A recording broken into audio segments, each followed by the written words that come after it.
پہلی بات تو یہ ہے کہ ہم اس کو ڈیڈ لاک کہیں، یہ ڈائیلاگ اب آگے نہیں بڑھ سکتا، یہ مذاکرات ختم ہو گئے ہیں یا اس کے ابھی تک امکانات روشن ہیں؟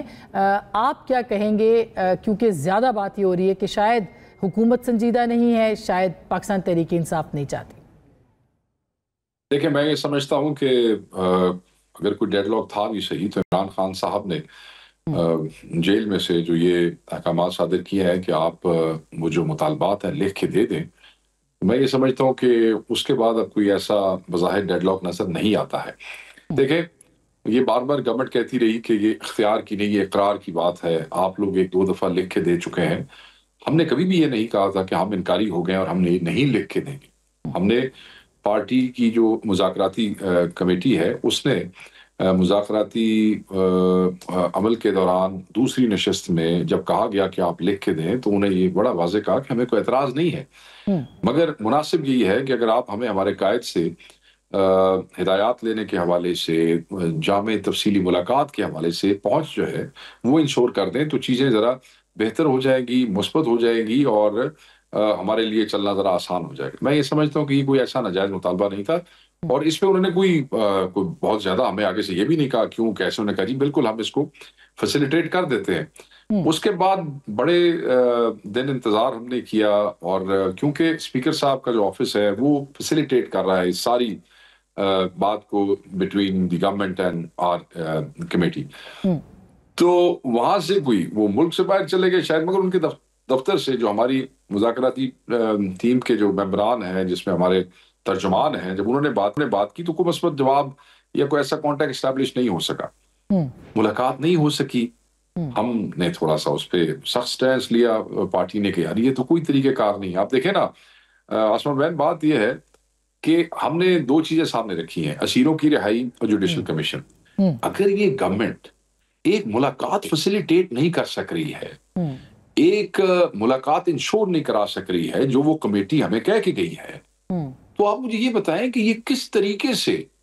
یہ جو دوسرے مطالبات ہیں اس پہ کچھ ڈیلیور کرنے کے قابل ہوں گے؟ تو ہمارے لیے تو ایک الارمنگ سچویشن ہے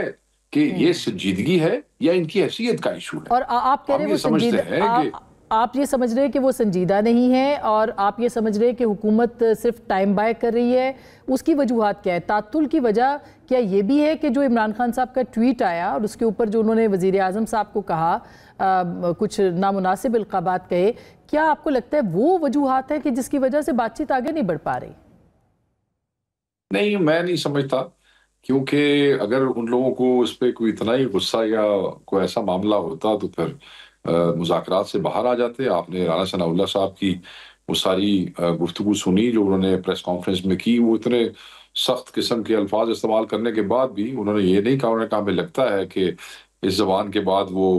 کوئی چیز ریٹن میں نہیں دیں گے، this is what he should his concern, but ایسا نہیں ہوا، ان کی بات غلط ثابت ہوئی۔ عمران خان صاحب نے اپنی پارٹی میں گور صاحب کو کہا کہ آپ لکھ کے دے دیں تو جو تیسری نشست ہوگی اس میں ہم لکھ کے چیزیں سامنے رکھ دیں گے۔ سو میں یہ سمجھتا ہوں کہ اگر ان کی طرف سے کوئی غیر سنجیدگی تھی بھی صحیح یا کوئی ایسی پرزمپشن تھی تو عمران خان صاحب نے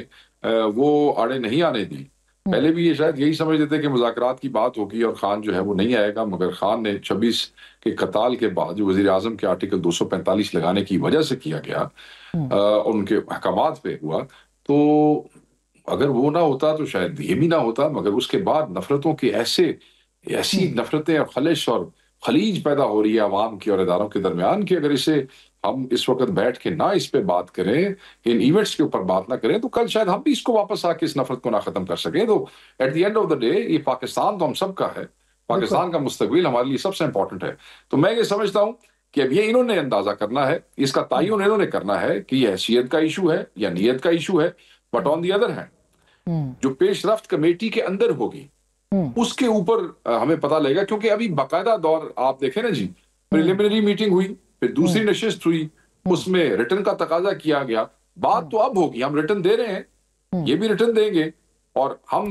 یہ سمجھتے ہیں، خان صاحب نے کہا ہے کہ تیسری نشست میں جوڈیشل کمیشن کی فارمیشن آپ کریں تاکہ ایک دوسرے کا ہم لوگ ٹائم ویسٹ نہ کریں۔